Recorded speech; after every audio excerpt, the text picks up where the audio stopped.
It was just another average day for Kim Dokja. After finishing work and riding the train home, Dokja had finally come to the end of the novel that he had been reading for as long as he could remember. Dokja was just an average office worker. He didn't particularly stand out for anything, and whenever he introduced himself to anyone, he would always be misunderstood. As Dokja was still surprised that the novel had come to an end, Sangha, one of his co-workers, told him that if he kept staring at his phone like that, he might get sucked in. After confirming that Dokja was also heading home from work, Sangha casually sat beside him and started talking. Dokja was a bit surprised by what was happening, since Sangha was the most beautiful girl at work. Dokja then asked her if she usually took the train, to which she told him that someone had stolen her bicycle, which was why she was riding the train. Sangha then asked Dokja what he was reading, to which Dokja told her that he was reading a novel to study Korean, since he didn't want her to know that his hobby was reading novels. The novel, 3 Ways to Survive the Apocalypse, had released its last chapter and had finally ended. Dokja had been reading the novel since he was in 8th grade. The novel was very popular in the beginning, but after a few chapters, there were barely any readers left, until Dokja had ended up being the only one left reading the novel. Dokja wasn't anyone special, and it was always a struggle for him to make it through each day, but what kept him going was the novel that he was reading. Reading was a way for him to escape life and stop thinking about his own reality. Dokja was talking with Sangha about work, and then he mentioned that their contracts were coming to an end soon, but then he remembered that she had ended up being promoted to being a permanent employee. He then thought to himself that Sangha was really cool, and that if they were characters in a novel, then she would definitely be the heroine.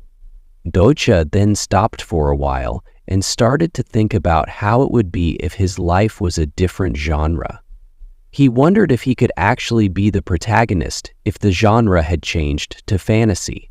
However, Dokja decided to embrace his current reality while taking into account that he could never become the protagonist and that he should just live his own life.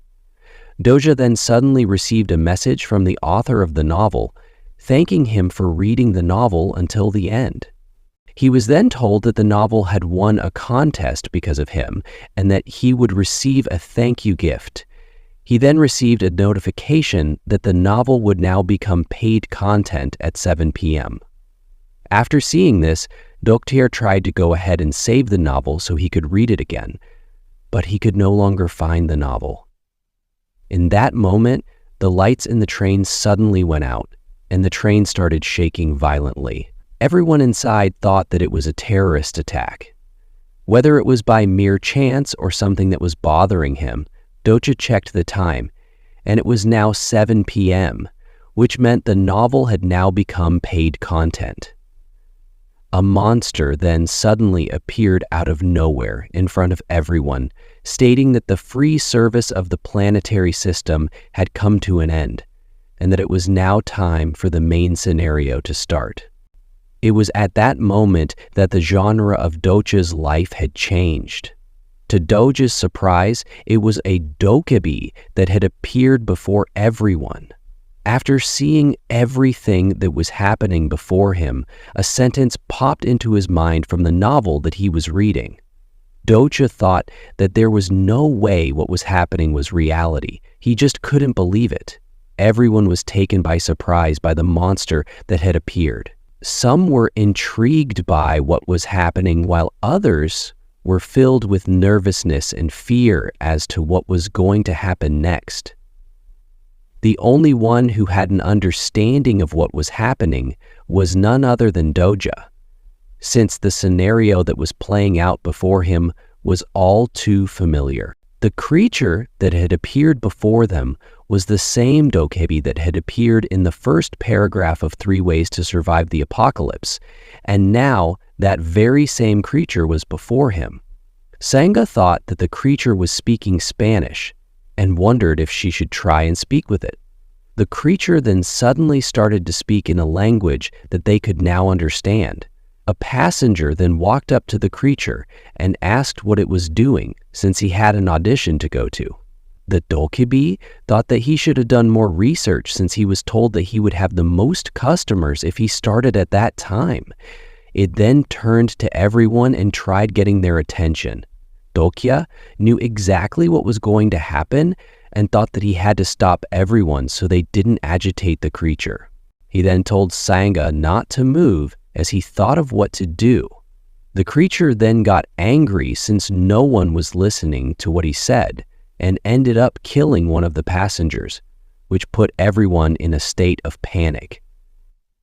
The creature then clarified to them that they weren't filming a movie and that everything that was happening was real. It then continued by stating that they had all been living a good life for free without having to worry about anything, but all that was now coming to an end, which put fear into everyone. Another passenger then approached the creature and asked if it was money that it wanted, and that he could offer it however much it wanted. The Dokja then burned the money that the passenger had taken, after stating that that type of money had no value to him, and that if he tried something like that again, then he would kill him. The creature then told him that it would be too much of a hassle to explain everything to them, and that it would be faster for them to experience what he meant themselves. It then opened up its channel, which allowed the viewers to join the channel, which were different constellations. A window then appeared before everyone, stating that the main scenario had arrived and given them a quest, which was for them to kill one or more organisms. The Dokja then left after telling them that he was looking forward to seeing what's going to happen. Sangha tried calling the police, but no one was picking up. Dokja then tried calming her down by telling her to think of the current situation as her playing a game. He then told her that every game had rules, and all they needed to do was to find out what the rules were for this one. Dokja then took a look around at all the chaos and panic that was in the cabin, and even though he was surprised by what was happening, he could no longer deny the fact that the novel that he was reading had now become reality. One of the passengers, who turned out to be serving in the army, decided to take charge of the situation by gathering everyone's attention. He then proceeded to tell them that the government was aware of what was happening and that it was a national emergency. Everyone was so agitated, nervous, and scared that one soldier wasn't enough to convince them that they were going to be all right. They then requested him to call the president, but he was only a lieutenant and couldn't do that at all. Dokja was a bit surprised, not by the fact that someone so level-headed was taking charge of the situation, but by the fact that he had recognized him. He didn't know him personally, but he definitely wouldn't forget Hyunsung Lee, who was a supporting character in the novel. It was hard for Dokja to take in, since a character from the novel had actually appeared before him. He then stopped for a while and wondered if this was actually how Hyunsung was actually introduced in the novel. Everyone's attention was then directed at their phone, where the Prime Minister was declaring the current situation as a national emergency. They then wondered what had happened to the president and thought that he might have already been killed. During the broadcast, the Prime Minister was killed, and the broadcast then took a turn for the worse when the same creature that was in the cabin with them appeared on the broadcast and told them that what was happening was not as simple as terrorism. As a penalty for not taking what was happening seriously, the Dokja shortened the time limit given to complete the mission to speed up the process. After the time limit had gotten shorter to complete the mission, all of the passengers started panicking again and turned to Hyunsung for what they were supposed to do next. During all the chaos that was happening around Dokja, he was the only one who was able to keep calm and think about what he should do next. He then wondered why the main character hadn't arrived yet, since he had already seen one of the characters from the novel already. If everything was going according to how he remembered it from the novel, then he should be making an entrance any minute now. The passengers then took notice of the cabin that was right next to theirs, since all of them were being killed. They then thought of blocking the cabin entrance so that the others couldn't enter, but they were suddenly pushed back by a wall that was blocking off the cabin entrance. A message then appeared informing them that no one can enter or leave the cabin until the scenario is complete. The Dokja on the broadcast then stated that things were getting very interesting in other cabins and decided to show them what would happen if they didn't do anything in the next 5 minutes. It then showed them a broadcast of what was happening in another scenario location. All of the students from that scenario had killed each other, leaving only one survivor, which was Ji-hae Lee. After witnessing the broadcast, everyone got even more afraid of what was going to happen to them. While Sango was trembling with fear beside Dokja, he was too occupied with his own thoughts, as he was still thinking about why the main character hadn't arrived yet, since a lot of things from the beginning of the novel had already taken place. He thought that if he could just read the novel one more time, then he would be able to figure out the sequence of the events from the beginning of the novel. He then remembered that the author had sent him a gift and decided to check what the gift was. To his surprise, the gift that he had received was a full copy of the novel that he was reading. Based on the novel, all of the characters had an attribute. And so Dokja decided to check the status window to find out what his attribute was. However, for some reason he couldn't access the attribute window, which meant that he wouldn't be able to find out what his skills and attributes were. He then decided to go ahead and read the beginning of the novel that was sent to him, which activated his attribute, which allowed him to read at a much faster pace. To his surprise, his attribute allowed him to read the opening chapter of the novel in just 1 minute. He then found out the information that he wanted to know so badly, which was why the main character hadn't appeared yet. The reason for this was that in the novel, the main character was located in cabin 3707, but he was currently in cabin 3807.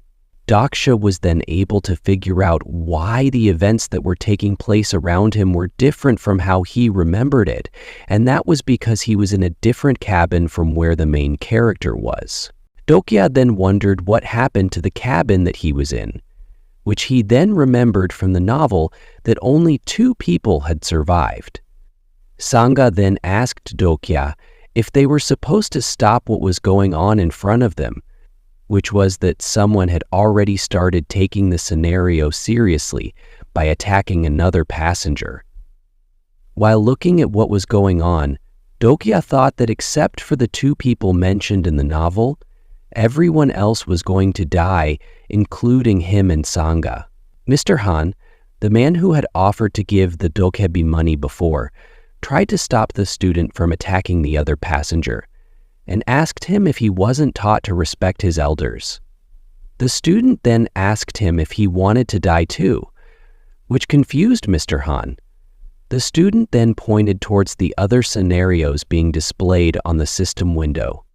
He then told him that the army definitely wasn't going to save them, and that they were the ones who had to pick who was going to die.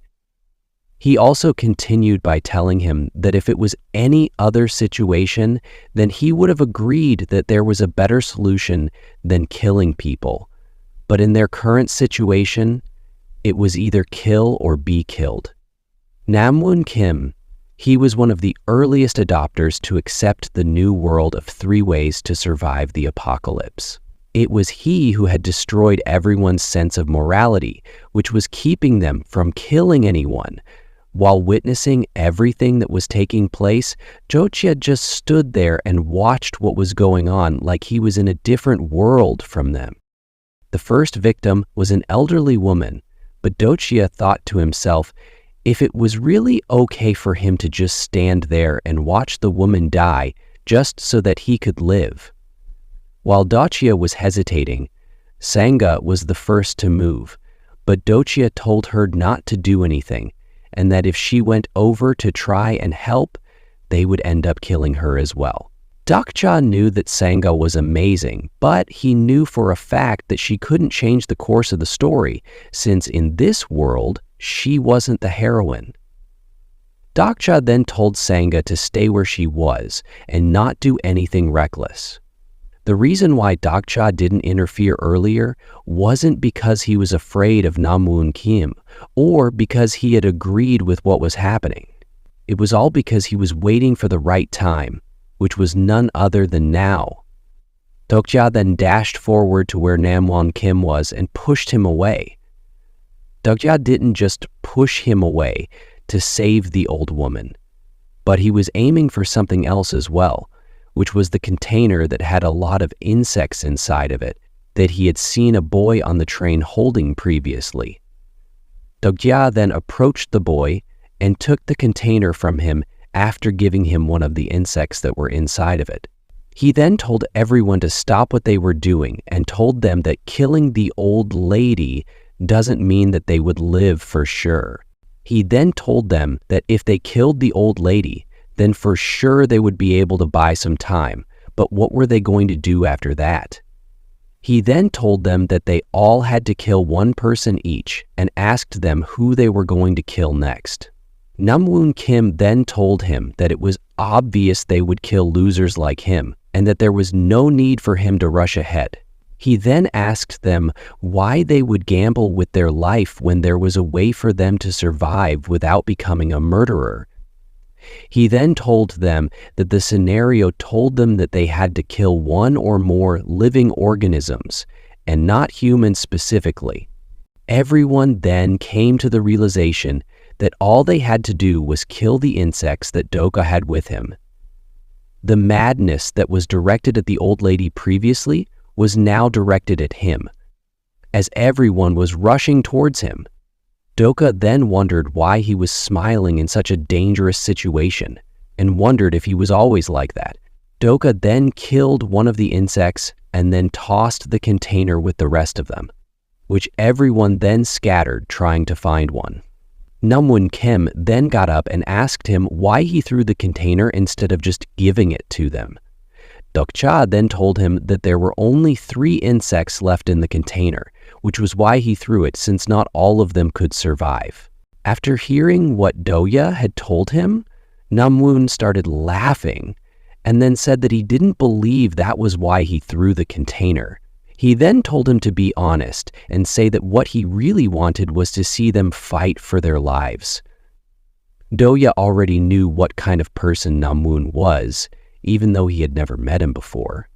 His skill then activated, which allowed him to view Namwoon's profile, which displayed all of his skills and attributes.